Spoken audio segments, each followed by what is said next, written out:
A atual geração não tinha visto uma comoção mundial como essa causada pelo coronavírus.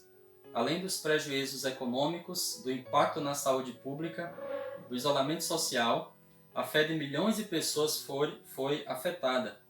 Devido às recomendações das autoridades sanitárias e também dos governos, as organizações religiosas, em sua maioria, elas alteraram a sua rotina, cancelaram as suas atividades e suspenderam os seus cultos, as suas reuniões.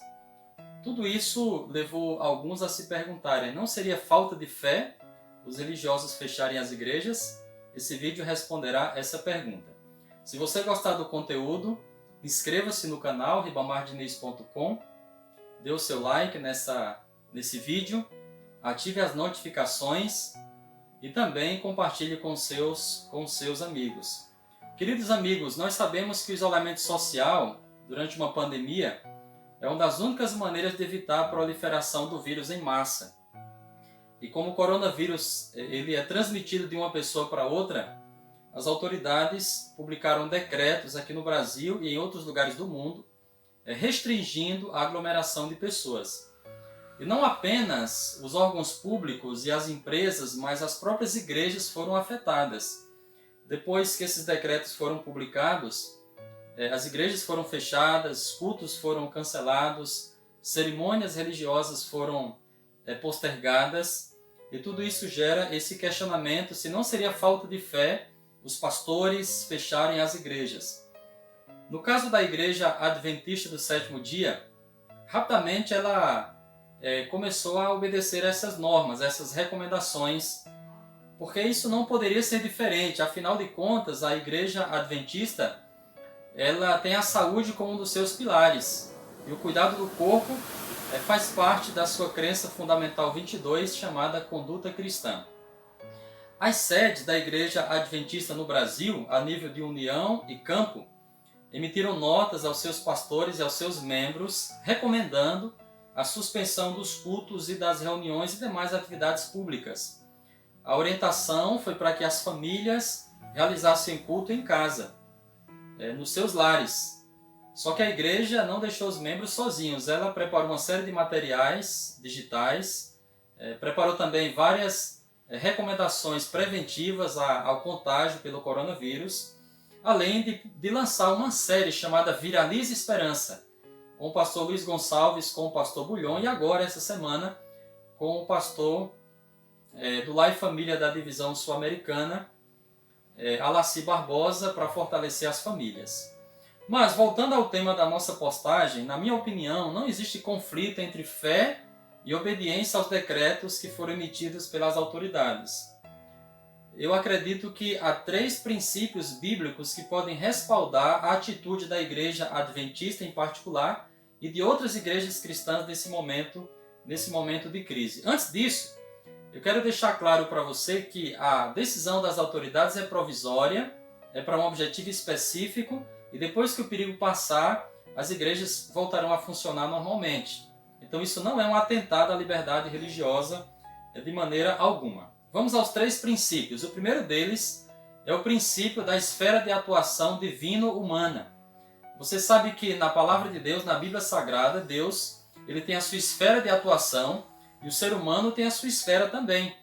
Embora Deus seja o criador, o mantenedor do homem e do mundo, ele concedeu livre-arbítrio e habilidades, capacidades aos seres humanos para atuar em uma determinada esfera. E a Bíblia tem vários episódios que ilustram esse princípio, esse primeiro princípio. Por exemplo, Deus ele mandou o povo marchar, mandou Moisés levantar o cajado, mas foi ele quem abriu o Mar Vermelho. Então o povo faz a sua parte e Deus faz a parte dele. Deus também mandou o povo colher o maná cada dia no deserto, mas foi ele quem enviou o pão dos anjos, o pão do céu. Ele também orientou Josué a rodear a cidade de Jericó várias vezes, mas foi ele que derrubou os muros. No Novo Testamento, esse princípio também foi praticado por Jesus. Ele, por exemplo, mandou os homens tirarem a pedra, depois ele ressuscitou Lázaro. Jesus ele recebeu os 5 pães e os 2 peixes, para então multiplicá-los para a multidão. Depois ele multiplicou para aquela multidão ali no monte. Ele também pediu aos serventes para encher as talhas de água. Em seguida, ele multiplicou a água em vinho. É interessante que Ellen White, comentando esse assunto, falando especificamente sobre a ressurreição de Lázaro, disse o seguinte: Cristo podia ter ordenado à pedra que se deslocasse por si mesma, e ela lhe teria obedecido à voz. Poderia ter mandado aos anjos que se lhe achavam ao lado que fizessem isso. Ao seu mando, mãos invisíveis teriam removido a pedra, mas ela devia ser retirada por mãos humanas. Assim queria Cristo mostrar que a humanidade tem de cooperar com a divindade. O que o poder humano pode fazer, o divino não é solicitado a realizar. Deus não dispensa o auxílio humano, fortalece-o cooperando com ele ao serviço das faculdades e aptidões que lhe foram dadas. Isso está no livro Desejado de Todas as Nações, página 535. A Bíblia tem outro exemplo que ilustra, inclusive, a restauração da saúde e a atuação de Deus e do homem. O rei Ezequias adoeceu, ele contraiu uma enfermidade mortal e Deus prometeu curá-lo. Mas o profeta Isaías, ele indicou que deveria ser colocado uma pasta de figos sobre a ferida e logo o rei foi curado. Então, na Bíblia, aquilo que o homem pode fazer, Deus não faz. No nosso caso, a nossa parte durante essa pandemia é lavar as mãos, ficarmos em casa, evitarmos aglomerações, inclusive na igreja, e procurarmos o médico caso tenhamos os sintomas. Isso Deus não vai fazer. Ok? O segundo princípio que, na minha opinião, autoriza as igrejas a estarem fechadas durante esse período é o princípio da dupla cidadania cristã. Você sabe que o cristão tem duas pátrias. A pátria celestial, que é a sua prioridade, a quem ele deve obedecer, e a pátria terrena, que ele deve também ser fiel. Jesus ele explicou esse princípio da dupla cidadania quando falou assim em Mateus 22, 21. Dai, pois, a César o que é de César e a Deus o que é de Deus. Ele estava dizendo que o Estado tem um direito sobre nós e Deus também tem um direito superior. Então, se o pedido do Estado não contradiz os princípios da palavra de Deus, nós podemos obedecer sem problema nenhum. Nesse texto, Jesus estabeleceu o princípio fundamental que determina o relacionamento do cristão com o Estado. Ele não deve ignorar as exigências justas que o Estado coloca sobre ele, porque certas coisas são de César, embora a autoridade de Deus seja suprema e a lealdade suprema do cristão pertence ao Senhor. O cristão, portanto, coopera com as autoridades temporais, porque elas foram instituídas por Deus. Esse é o comentário do verso que está no comentário Adventista do Sétimo Dia, no volume que trata desse texto. Então, pagar tributo a César não era contrário à lei de Deus.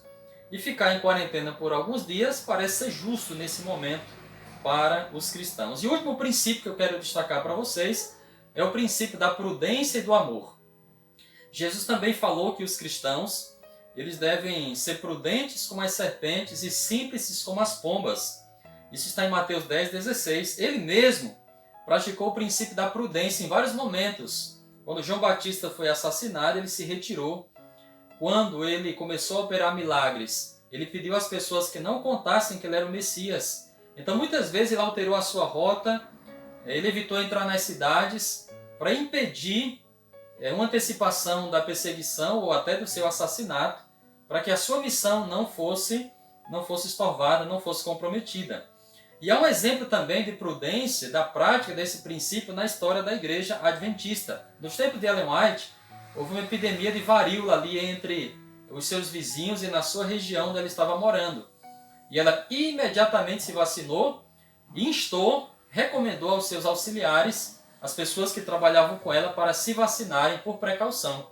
Então ela também praticou. Agora eu faço uma pergunta para você.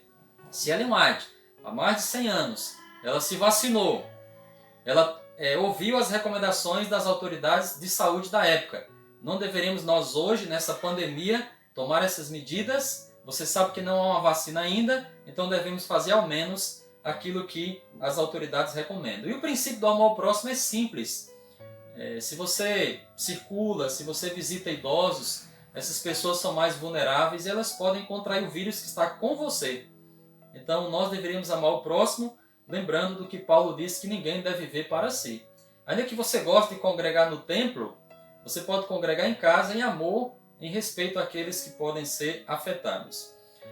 Infelizmente, amigos, algumas igrejas não seguiram esses princípios ou não lembraram desses princípios. Uma delas foi uma igreja na Coreia do Sul. Ela é considerada uma seita e ela foi responsável pela disseminação de 60% dos casos de Covid-19 naquele país. Lá já há 8.200 casos e 60% deles foram atribuídos à atitude dessa igreja de não fechar suas portas no momento em que as autoridades pediram. O líder dessa igreja, ou dessa seita, pediu desculpas recentemente, mas infelizmente o vírus já havia se alastrado e isso poderia ter sido evitado. Eu quero terminar lembrando que está em Mateus 4, 5 a 7, nas minhas considerações finais. Certa vez, Satanás levou Jesus ao pináculo do templo e disse assim: atira-te abaixo, porque Deus vai te proteger. Então, Satanás induziu Jesus a correr riscos desnecessários, mas ele respondeu assim: não tentarás o Senhor teu Deus. Esse é um conselho apropriado para alguém que ainda pensa em manter as igrejas abertas. Nesse momento de crise, nós não devemos atrapalhar, não devemos dar esse mau testemunho como esse líder e essa igreja na Coreia, mas devemos seguir o conselho de Jesus de não correr riscos desnecessários. Devemos ser parte da solução e em nossos lares ou pelas redes sociais viralizar a esperança. Deus abençoe você, um grande abraço, nos vemos no próximo vídeo.